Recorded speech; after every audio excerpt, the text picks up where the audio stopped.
Hello and welcome to the Sheep Seats. I am your host, Matthew, aka Sheep, aka Dark Sheep.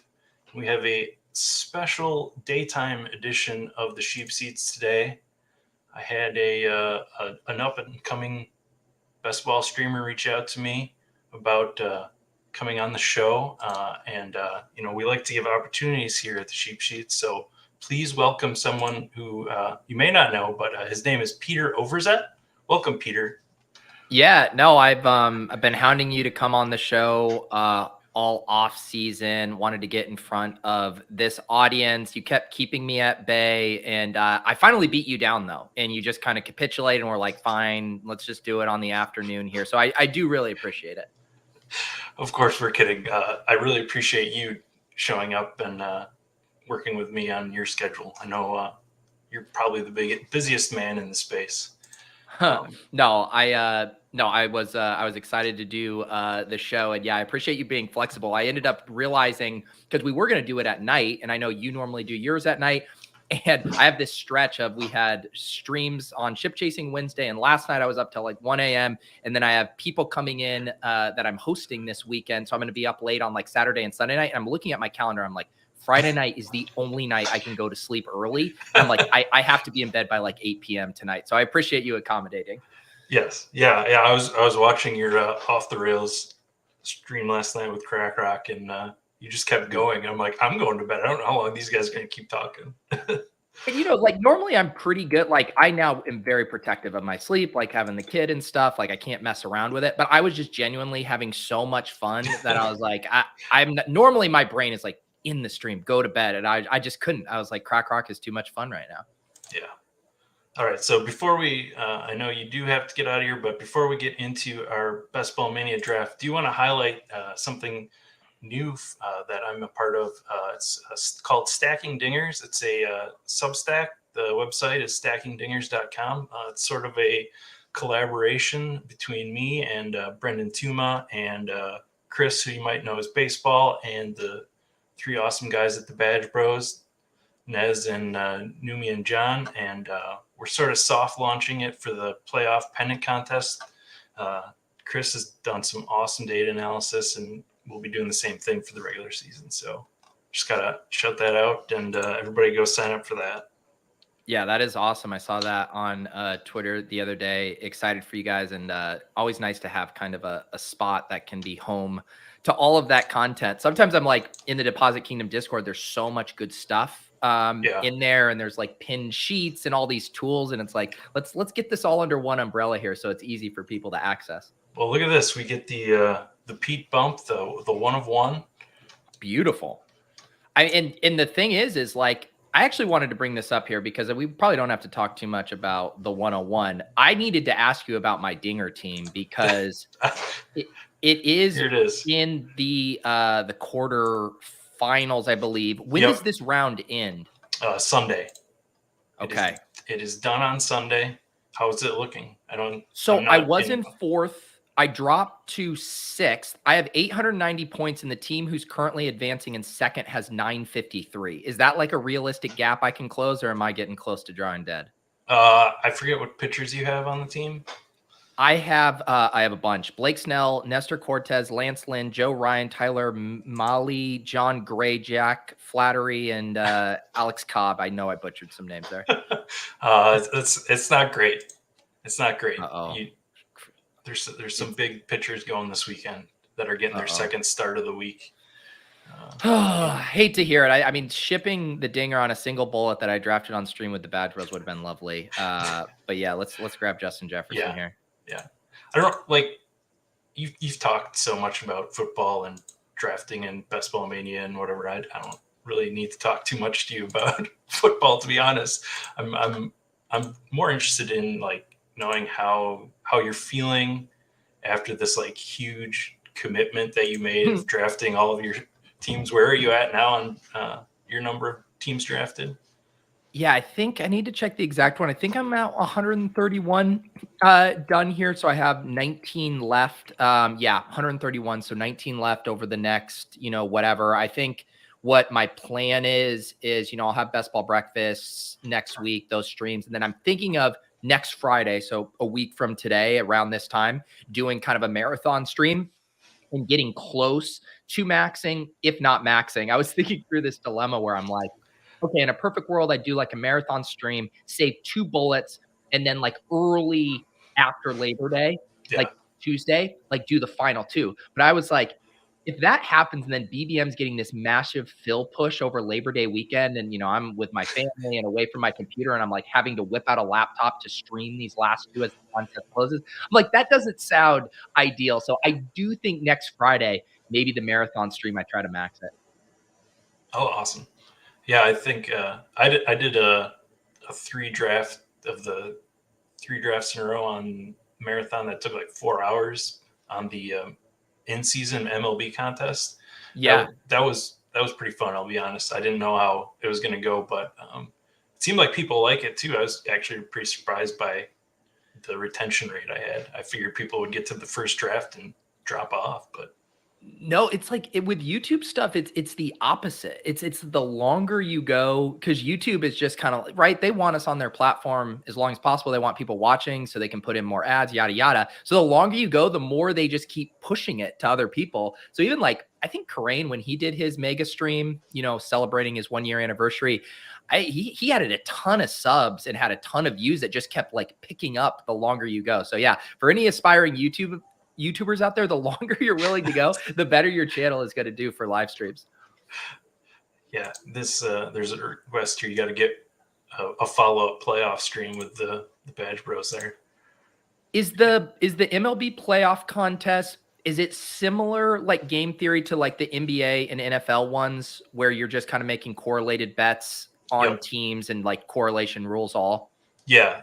The biggest thing, the takeaway from that the big article that's over on Stacking Dingers that Chris did breaking down all the data was basically the best finals rate was just having the World Series teams. Like Gotcha. The best advancement was like taking 4 different teams on your draft, but it basically dropped off of like any finals doing that. So that's the basics of it. Who are the top couple teams favored to win the World Series right now? So that's where it really gets interesting this year is it's both from the NL. Braves and Dodgers both have the best chance at winning the World Series. So the first 2 rounds is like 3 to 4 people splitting those 2 teams. Gotcha. So you can definitely build differently if you're just fading those.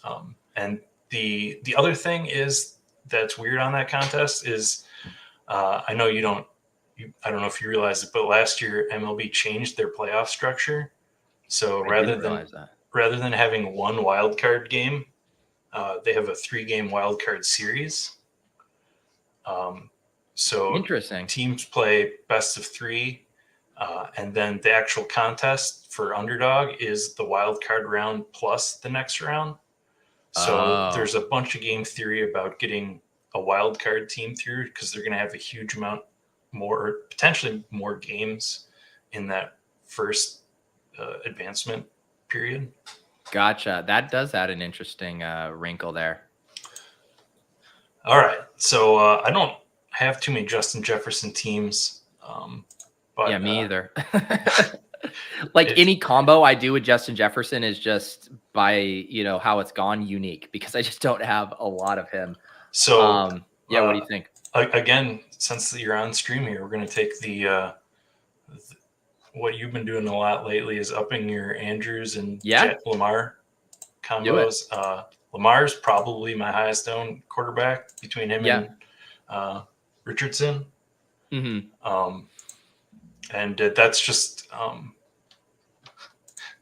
sorry to disappoint. We did not do the high T double tap.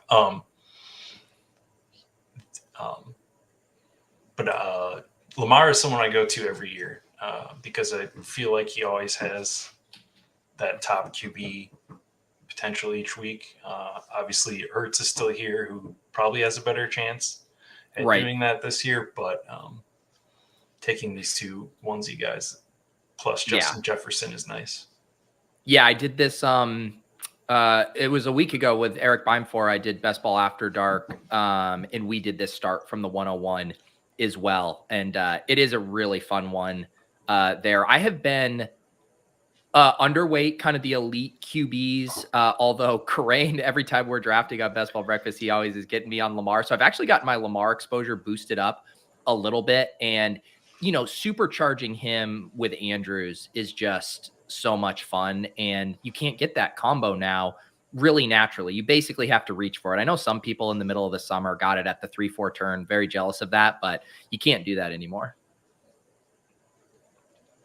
Yeah, I think Lamar's like the one elite guy that I'm leaning on. And that's usually because he just goes later. Yeah. I'm really underweight on Mahomes, which is scary, but it's just so expensive. It really is. Like, yeah, I can. Oh, go ahead. I was just going to say, I think it's going to be really hard to win with some of those both expensive and very popular stacks. The Kelsey Diggs 1-2, AJ Brown Hurts 1-2, Diggs Allen 1-2. And I like doing some like the backdoor stuff. Like Pat and I did do a Josh Allen one where we just stacked it up with Kincaid and Deontay Hardy. And it's like, at least then you're not allocating, 2 of your first 2 picks or, on that expensive offense. Whereas, and I think you can argue with some of those, the Chiefs, the Bills specifically, that like there is a lot of ambiguity on how like the targets are going to get distributed. As much as, the Ravens have loaded up with some additional wide receiver talent this offseason, I still think like Andrews is just head and shoulders going to be, the main target hog there. So it feels better to do that than like the backdoor stack with Lamar, which I've done, but man, having Andrews always makes that feel better. Yeah, so the rooms have gotten a lot more casual.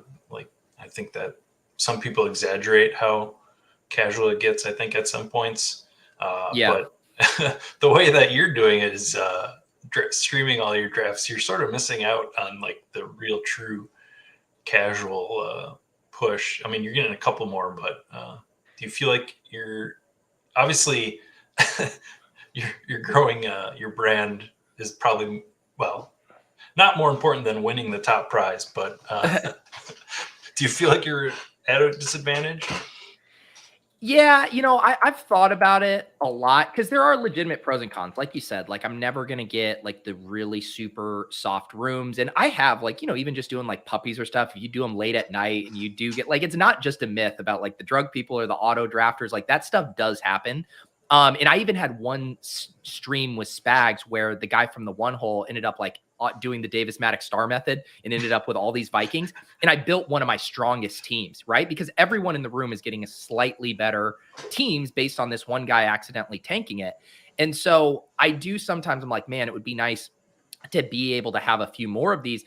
On the other hand, some of the pros, and I talked about this with Sean Siegel, of like, I don't get complacent when I'm drafting on stream, right? I'm talking through my thoughts. I'm really having to be intentional about it. And I know when I'm just casually drafting on my phone or ripping off, like sometimes I go in autopilot mode. Sometimes I'm not thinking through things. And I do think there's like a level of being present, which sounds silly, but I really do think that that has like helped me. And also just, I have to be responsible for all of my decisions, right? Like I can't just like click buttons or whatever. Like I got to account for it. People are watching me do it. I need to explain why I'm doing stuff. And so in that regard, I do think there has been some benefits. And basically my macro takeaway is like, I think it's to be a little harder for my advance rates. I think I am probably going to have like a slightly lower advance rate than I would otherwise. But I do think the teams I get through could be pretty special just based on some of my rooms being extremely wide receiver heavy. You get different textures, different combinations. So that's kind of my hope. If I could just get 1 or 2 fun teams to make a little bit of a Cinderella run, I'll be happy. All right. I think here I'm looking at going a couple of wide receivers and trying to push running back. I haven't really done that a ton. And this is I don't know what your overall thoughts are on Deontay Johnson, but this is a combination. And actually, before it was Johnson and JSN to some extent at the same combination. But this Pittsburgh-Seattle game is one I just keep clicking on for week 17.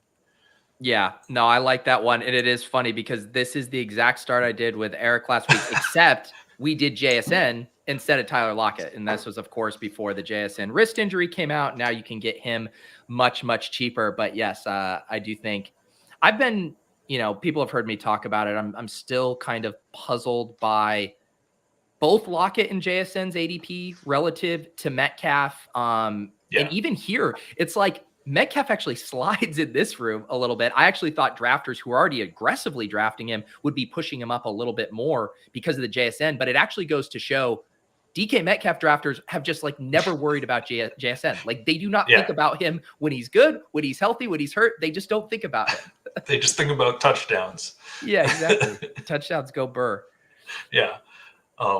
But something that I've been thinking about overall, and I've asked a few people on these streams is, if someone's new to NFL best ball, and I've sort of been asking everybody this, like, where do you think people should start if like someone's coming into it now? Like, do you think I guess the options I usually give people is, start digging into stats, doing statistics, or do you think just starting with some smart rankings or just drafting off ADP? Where do you think the best way to start? Yeah, it's a good question. Like if we're gonna assume like a base level of like, fantasy knowledge, like they played sports, fantasy sports before, like I think we can push them to, I do think would be good to just have some guardrails for construction and to know, especially if you're going from playing a home league where it's like, yeah, you can just draft one quarterback. And if they get hurt, you can pick up another on the waiver wire, like understanding kind of the resiliency that we have to build in our best ball lineups to get through the whole season. But I honestly, I do think just getting a couple $3 drafts under your belt, get a ranking set uploaded in there. That will kind of help you and make sure you're not hitting any landmines. Like you're not taking Jerry Jeudy, who's now falling to like 70 and the ADP hasn't caught up. Maybe you catch some mistakes like that. But I do think just getting reps is very helpful. But I do think looking at some of like the constructions of the types of teams that win and just understanding all these different builds are viable. But the one piece of advice I always give to new people is really the quantity or quality at a position, not both, right? Like if you want to go get high quality quarterbacks early, great. But now you're only going to take another one really late and vice versa. You want to get 4 running backs to start your draft? Great. You got high quality ones. Now you need a low quantity. And I think if you just have that in your head throughout the whole draft, I think it would be really helpful for you to kind of know, all right, now I need to allocate my later resources in this direction. Yeah. And to be honest, as someone who's not like a super football diehard or in any sense of the word, that's sort of how I draft. Like, I have Pat's rankings this year that I'm using just to draft off of, and just trying to be balanced and understand constructions. I will say that I've heard it mentioned on other people. People are talking a lot about how, as far as construction goes this year, there's a lot less actual zero RB teams being made. Yeah. And I didn't realize I was doing it until people were saying it. And even then I've had a hard time just like forcing zero RB teams. So I'm going to try to do that here for the most part. I think this is a good spot to go zero RB. I mean, I've been trying to get a little bit more Dameon Pierce and he does go, but man, like, Javonte is another very interesting pick here. So I'm not going to go complete, but he's going to be my anchor here, Javonte. I don't know. It just feels like I think we're going to try to get, we'll see if this happens, but let's do this Seattle thing. Nice. That's fun. See what happens later. I don't know. It's funny how the market reacts to what succeeded last year, even if they don't realize it. Yeah. Yeah. And it's like, you do have to, it's really tough because, and I've experienced this drafting with Sean Siegel up close, over the summer, and it's really come into focus in the past few weeks where he's just really hammering this idea of like, essentially like rounds 3 through 7, where all these wide receivers are getting pushed up. Like the running back is now often the best play from both kind of just like a projected points expectation and also a ceiling expectation. Obviously, running backs still come with the injury risks, and so it has been a really tough. It's tough to find spots where you're not sacrificing a lot to do zero RB. Like that spot there, could you have passed on Javonte Williams? Sure, of course you could have. But like, man, what other of these guys offer top 5 running back upside down the stretch? Yeah, I'm not totally out on Rachaad White, but that's a really thin play. Yeah, you're getting into risky Pacheco, who knows what he actually is, and Connor with who knows what Arizona is and how much they'll actually use him, and then it's all question mark running back rooms. Yeah, and so it is one of those things where if you what was tricky for me early on is because my streams were so wide receiver heavy that if you did keep scooping up that running back value, you could have like still some dead teams because it was so hard to find good wide receivers, because even the wide receivers that I would take, say the Sky Moores and the Romeo Dobbs and Nico Collins, even those guys were going like 20 picks ahead of ADP. And so all of a sudden you could be like, I can't just keep taking running backs and have this team survive. I do think things have balanced out a little bit now, and drafters are just getting sharper that even though they want wide receivers, they're just not going to let a good running back slide around past ADP anymore. And so there's been a little bit of an equilibrium there. And then the flip side of that is now it does make it a little easier to get some running or wide receivers after pick 100 that are still decent. You can now get a Dobbs, a Jacoby Myers, some of these guys that I think can help build out your production and not leave you just completely buried if you do want to grab 3, 4, even 5 running backs through 10 rounds. Yeah, you mentioned my highest owned player there, Jacoby Myers. Yeah, he's one of those guys, again, when I'm getting 5 to 6 early wide receivers, he's not really fitting into my plans. But if I have, the flip of that and I'm running back heavy, like Jacoby Myers just becomes just such an awesome pick where he's going. Like, I think he's like properly valued just for everyone, but probably way undervalued for running back heavy teams where he's going, if that makes sense. Yeah. I'm usually putting him with Devontae often or as a run back to Richardson. Being one of my other higher owned QBs. And then also in that same area, or even a little bit later, is Alec Pierce, who's my second highest owned guy overall. I love it. Yeah, Alec Pierce. That is I haven't done a ton of Richardson. I think I'm close to even with the field now, which I feel good about. And I've gotten good prices on him. But man, my favorite way to play Richardson is stacked up with Alec Pierce. Yeah, and being someone who has no idea who Anthony Richardson is before this year, I have no worry that he can't throw, which is what everybody apparently is saying. That is the better. I'm the same way. I don't follow college football closely until these guys are, prospects that are about to get drafted. And so, I don't have any priors with these guys either. All right. Bateman coming all the way back here looks pretty fun. And also, man, Cortland Sutton. Oh, there he goes. Yeah. Sutton goes. Because I was going to say he's mispriced with this Judy injury. He should be going up more. Okay. I'm going to take Bateman here. I like that call. I'm going to push Geno. I'm not like super tied to him. If he falls, he falls. We might get Pickett later. But yeah, I like Bateman here. And then I'm going to take my favorite piece of my home team in A.J. Dillon as my second running back here. There you go. And you get a little A.J. Dillon, Justin Jefferson, week 17 correlation too. Where is the let's check out the DK Metcalf drafter. That's always what I look at when I'm trying to push QB there. Yeah, we definitely have to worry about him. Let's see. Who did he have just any take Deshaun Watson?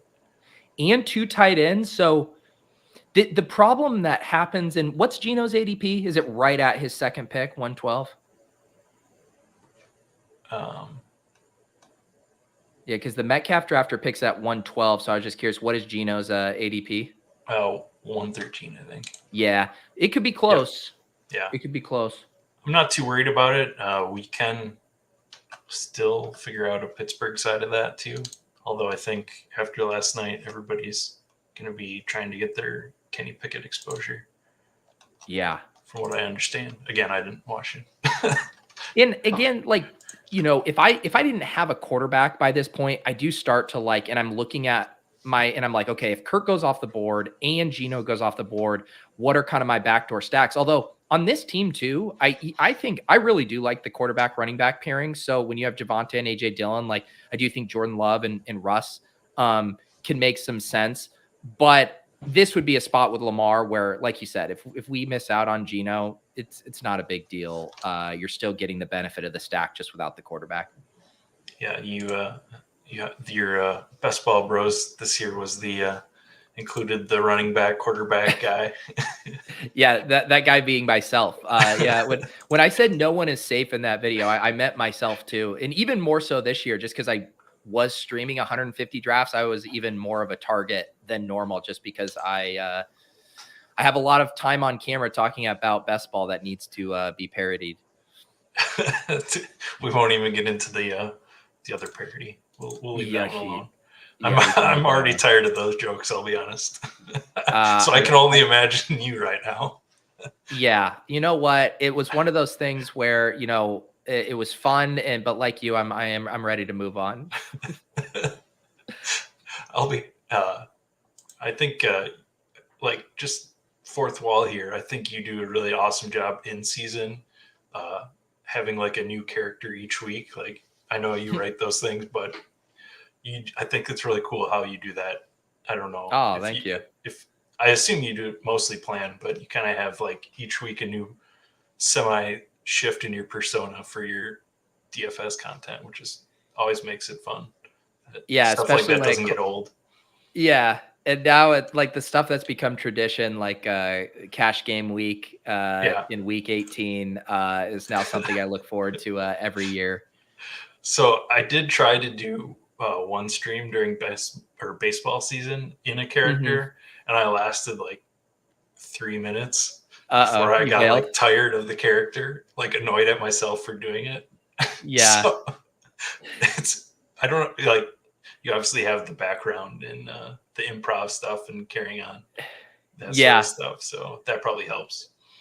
It is. Yeah, you because it's more scary to like bail on a character if like you're doing an improv scene than it is to just like keep going with it. And so it was funny. I was doing the randomizer with Leone last night. We had a prompt to do like these old Italian ladies, and like Leone bailed on it so quick. He's like, I can't do this. I can't do it. And I'm like, that's fair. That's fair. I get it. But yeah, do a lot of improv and you will quickly, you'll rid yourself of, not, or being fearful of looking like an idiot. Once you pull that Band-Aid off, then it's like, all right, I can look like an idiot. It doesn't matter.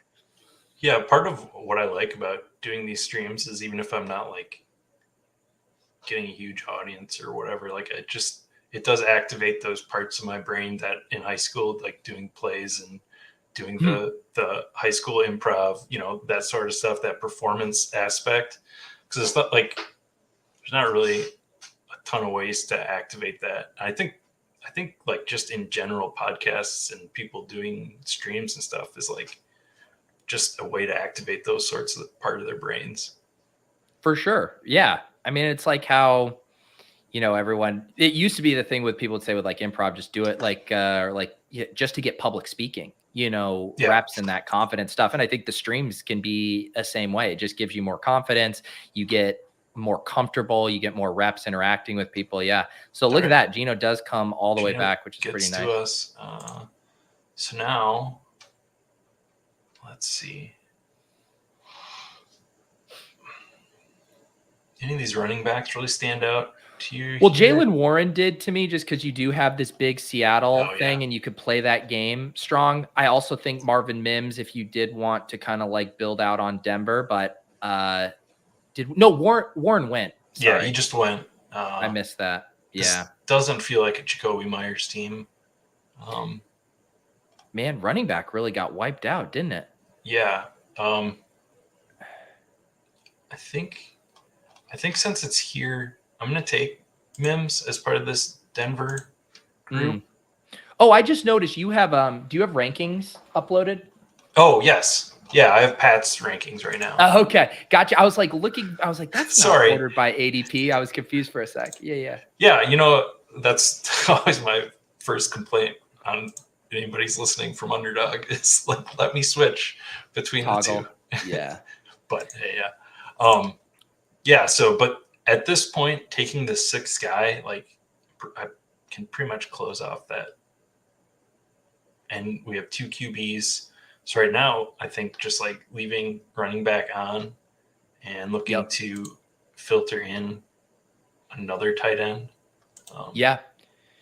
And I think the nice thing about, sometimes if I haven't gotten my second quarterback, but I'm reaching my limit of like how many wide receivers I can, realistically take, I get a little nervous because I'm like, I might want to build out that double stack. And then how am I going to do that if I can't select any more wide receivers structurally? In this one, already having the quarterbacks and having the double stacks locked up for both is pretty nice in that regard, in that it's like, hey, I can just, take running back, tight end stuff and not worry about the stacking element necessarily. Yeah, and like when you're talking about doing a couple of low dollar drafts, I think that's another huge benefit you get from drafting is just knowing where guys go and having that in your brain as you go. And because like it's impossible to plan that stuff if you haven't done it a couple of times at least. That actually reminds me of another thing I would recommend if someone wanted to start getting into best ball, but didn't necessarily want to burn money practicing. So Fantasy Life has this new ADP grid tool that basically visualizes the entire ADP as it's a draft board. So it almost looks like an actual draft board, but it's just based on ADP. And what you could do is you could go in there and basically build different teams from different draft slots. You could say, I have the 101. And obviously the dynamics are different in a live draft because sometimes guys fall or not, but it would give you a realistic build of like, I could do this. And you could go through and basically mock build teams. And what's funny about that is I mentioned that as a beginner thing.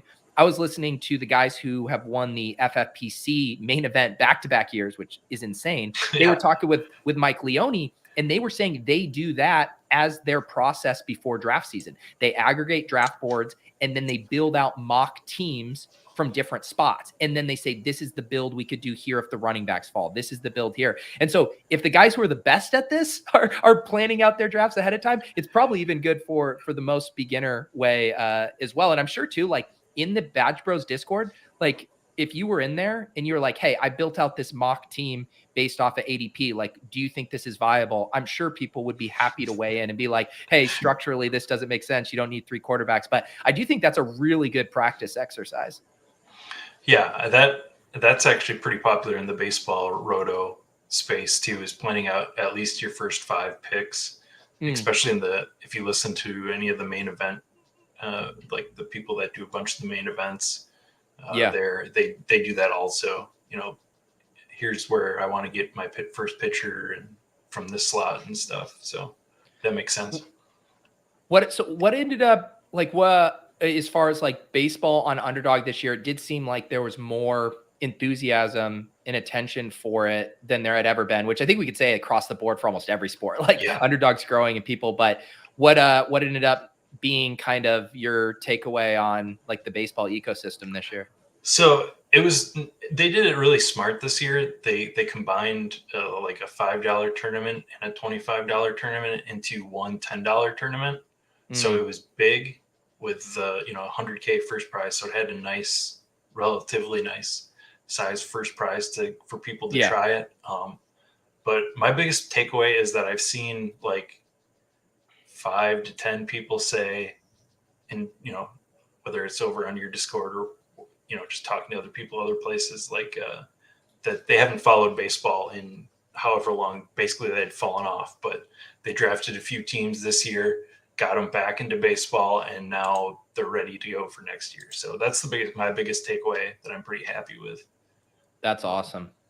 Yeah, I'm going to take Jerick McKinnon here. Oh, man, after my controversial McKinnon segment on Wednesday. I guess I missed that. Are you off? Well, I've just been confused by his ADP, but he slides 20 picks past ADP Oh yeah, here. My thing is where he's going. I just think there's much better picks there. And I think the context with McKinnon, make your yeah. other I'm pick thinking here. here it's basically between Rojo and the young guy. I think based on who I have, I'm gonna take the young guy here. I like that decision. There's some rumors and chatter out there that Deontay Foreman might get cut. Been Yeah, hearing that in a few spots, which would, if that happens, like Rojo's going to shoot up like a couple rounds if that does happen. But I was just going to say about McKinnon too. I think like for me, he did have a good stretch in the fantasy playoffs, but then the team really turned to Pacheco down the stretch. They were giving him more work in the passing game, which had been McKinnon's role. He's a 31-year-old back. The team didn't rush to bring him back in free agency. They kind of let him test the waters, kind of came back with his tail between his legs. I get it. It's the Chiefs. We want to be taking stabs there. But at this price, at 144, once you're in that 150 range, 144, I think the opportunity cost is low, but if people are taking him ahead of like Jalen Warren and Tank Bigsby and stuff, I just can't get on board with that. fair enough. Yeah, it was strictly about Kansas City there. Yeah, I don't know. Yeah. So behind the scenes here with your we won't call him the hillbilly drafter. We'll call him the cowboy drafter. I don't know. The farmer drafter. Was that somebody specifically, or how did you come up with that guy? No, so literally the only people that are themselves is Davis and Kitchen. Everything else is an amalgam there. You know, when I script those videos, first I start with like a lot of the cliches and the lines, and then I start to think like, how could I bucket these? I would say if I had to put one, that's like what I would call like the Twitter egg or the commenter troll type character, the kind of, or maybe just the random Discord shit poster, something like that. I think imbued a lot of that, but no, there's no one specific there. Even some people were like, oh, is that supposed to be, Fantasy Flock? Is that supposed to be Daigle? I'm like, you get it. It's supposed to be all of us in all things we say. So yes, everyone's directionally accurate. Yeah. I know you've talked in the past and some of your own stuff about how much you like splitting those pre-made or pre-recorded stuff and streams. As someone who has a full-time job and a family, so like myself, the streams, turning on a stream and talking, the hardest part is usually just like coordinating with a guest for me, and like I'm drafting all the time, and I've broken the seal on being super nervous about talking to people like this. So I know. Do you wish you had more time to do the pre-recorded stuff? Yeah, I do. It's like it's a blessing and a curse how easy it is to stream, right? You just even like getting an event set up and you turn on the cameras and you go, and it's fun and it's easy, and I genuinely love it. But like when I really spend a lot of time on something, and I think this is true for anything in life, right? Like anything that's like hard or requires hard work, like it's more fulfilling once you accomplish it. And so the combination of like working really hard on that video, like I had a Google Doc open like all summer where I was jotting down lines, knowing like this was a video I was going to make, and then to script it all together. And I have it in like a Google Doc or a Google Sheet, because it's basically like a grid where I have the character lines and then the topics, and I'm trying to get the characters like bouncing off of each other. And then I'm working with the editor to try to nail some punchlines with like visual jokes and all of this. And then to actually see the reaction after working that hard on it is like, it's the best part. And like, I'm not incentivizing people to give me comments on that other YouTube channel like I did on mine, but there was just a ton of comments. And so getting people naturally engaging and loving it, especially for like niche content, right? Because a lot of it is like hyper inside jokes. There's a lot of people who don't even know who Dan Zach is, which is what the character literally says. But the fact that it can hit that hard in our community and be that appreciated, like it is my funnest thing. And if I had an infinite amount of time, I would almost exclusively make like long form comedic videos that require a ton of work. Like that's what I would enjoy doing the most. Yeah. So here's a Well, actually, first the question I had was, did you have a background in production and writing in that outside of the performance stuff? So do you just mean like in general with like Yeah, writing?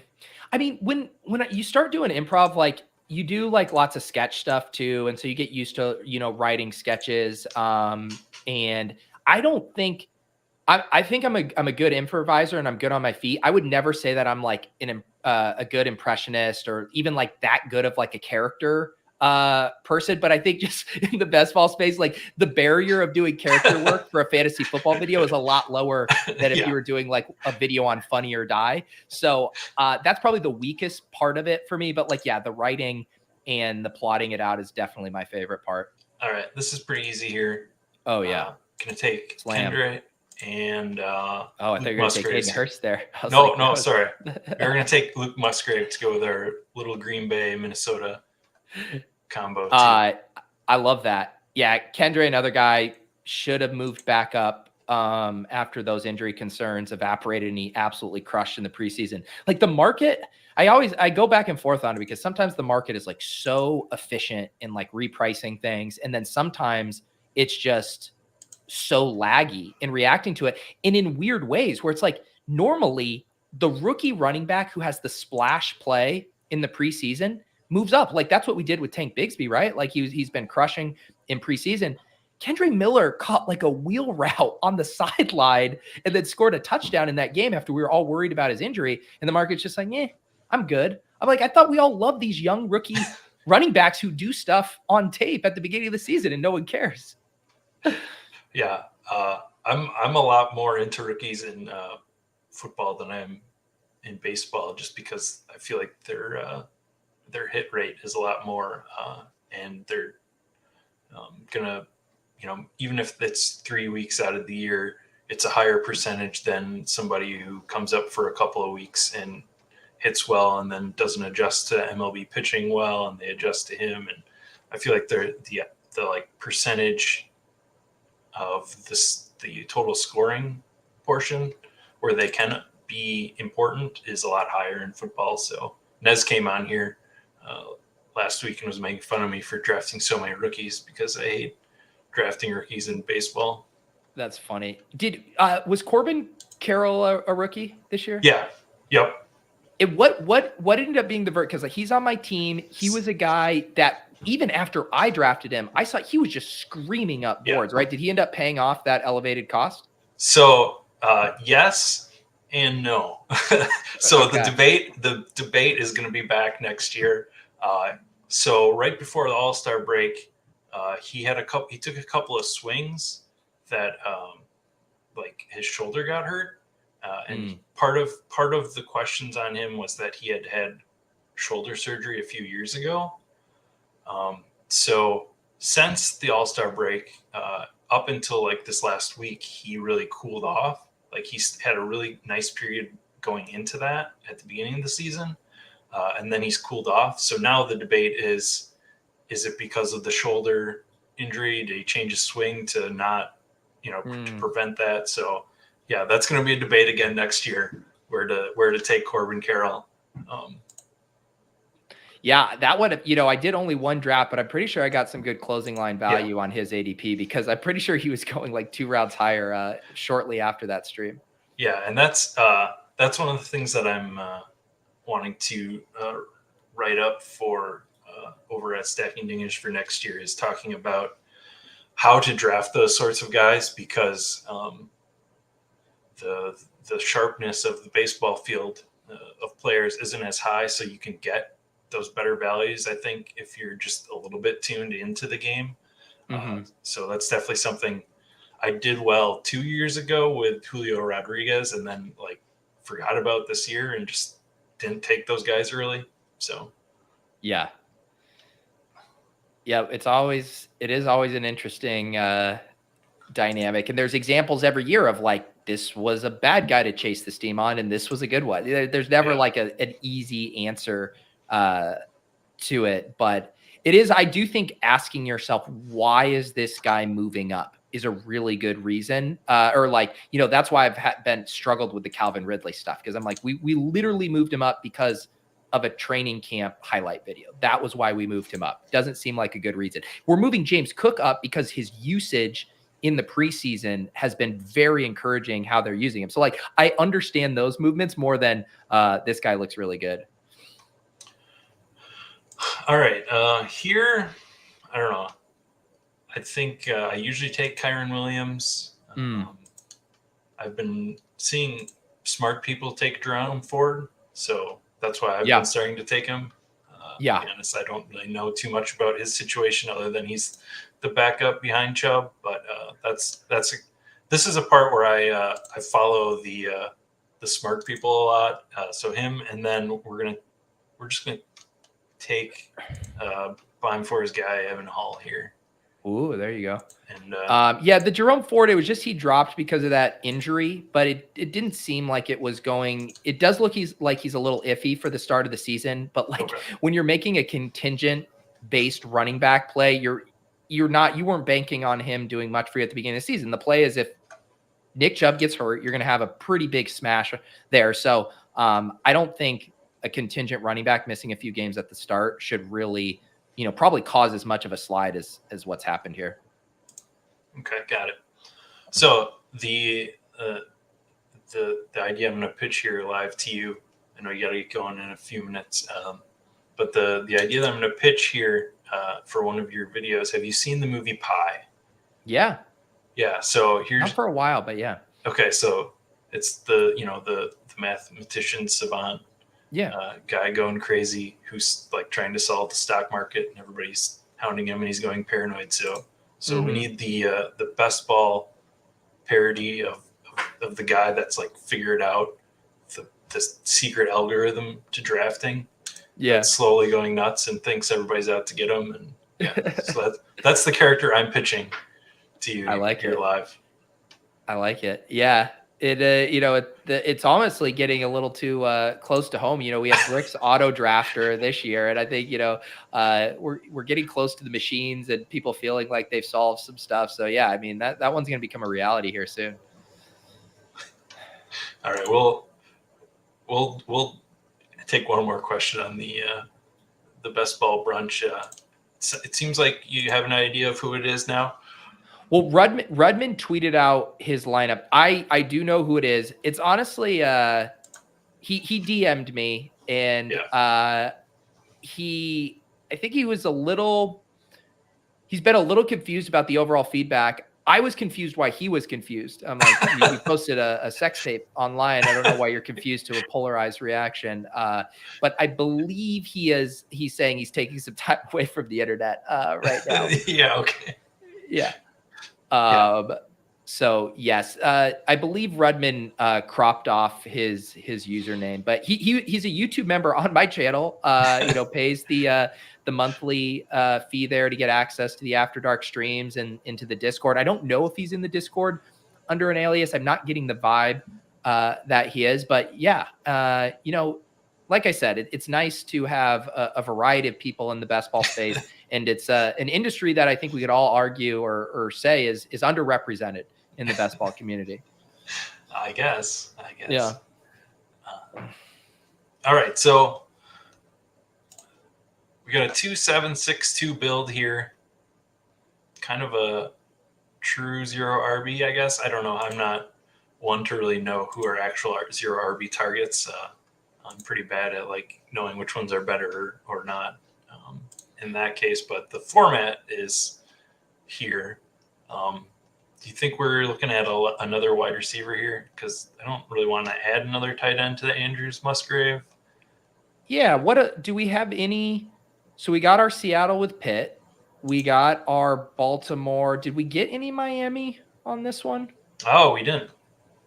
Like a guy like Berrios, he's not like the most exciting last receiver, but I think too, when you're just like breaking ties here, these are all very similar bets. So one, you're getting a guy who's correlated. And two, you're getting a guy that's drafted in probably less than 10% of BBMs, which I think is worth something. The thing I struggle with here too is, and what you're going to is often the tight ends are just projecting better in this range. So I wrestle with that a little bit, but I think a Dolphin makes sense. both of these guys are tough to really push into like any sort of role just based on how that they just target two guys. Yeah. The thing is there is, and Karain has kind of been pounding the drum for Smythe a little bit and saying like there is actually some targets in a role up for grabs from Gesicki, because he was basically saying a lot of people were like, oh, Gesicki just played glorified wide receiver. Smythe is just doing the Smythe thing. And it was like, no, Gesicki actually was running like 65% of like the 11 personnel tight end snaps. And so like you are going to get Smythe on the field more this year. And then on top of it, there's contingent upside, right? Like if one of those guys gets hurt, one of these two guys you have in the queue by necessity is probably going to see a pretty massive uptick in targets there. So again, and when you're playing for week 17 correlation, it's not, you don't need Berrios or Smythe to have a massive role out of the gate. You're basically saying when we get to week 17, what if one of these guys is now the number 2 option on the team? Yep. All right. I don't really know how to break that tie other than coin. It's tough. The random.org from Brick. What I would say is I would maybe go Berrios in that with JSN likely not to play at the start of the season. As much as we're excited about Mims, he might still be a little slow to come on. You might actually be a little thin at wide receiver production for those first few weeks. Maybe Berrios can buoy you a bit there. I don't know. Yeah. We'll take it. I think I like Smythe more in those like really punt tight end builds. Yep. This is a quirk on Underdog. Does this happen in baseball too? When you're last and you pick it doesn't show you and you keep clicking. You're like, why don't I have the guy on my team? Yeah. All right. So not that I have any audio listeners, but to run down the team here, we got the 2-7-7-2 build. Not one I have a lot of. QBs: Lamar Jackson, Geno Smith. Running back: Javonte Williams, A.J. Dillon, Jerick McKinnon, Roschon Johnson, Kendre Miller, Jerome Ford, Evan Hall. And our wide receivers: Justin Jefferson, Deontay Johnson, Tyler Lockett, JSN, Rashad Bateman, Marvin Mims, a hidden Braxton Berrios, and our tight end is Mark Andrews, Luke Musgrave. So I feel fine with this. The other benefit of not really being a super big football person is I can, as long as it's structurally sound, I feel pretty good about it when I'm done.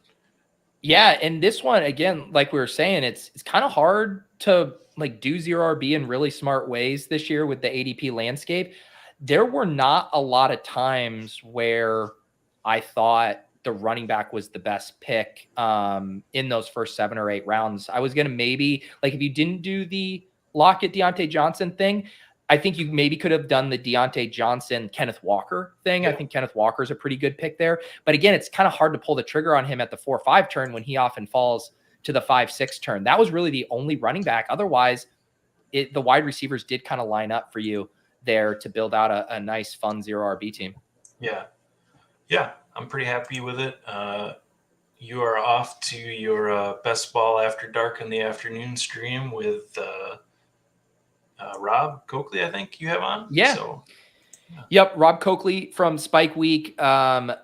Normally do the Best Ball After Dark for the YouTube members, but to celebrate hitting 15K subs on the channel this week, going to make that one available to everyone. So I'm going to catch up with Rob. He had a sick run at the World Series of Poker, finished top 100 in the main event. So I want to get some stories from him there. And then we're going to draft a Bulldog team. No BBM today. We'll do a Bulldog. And then I will do the giveaway. So 3 people who commented throughout the summer on the channel will end up winning $500 each. So I got that giveaway ready to go. So yeah, it'll be a fun show here if anyone wants to come over and catch it.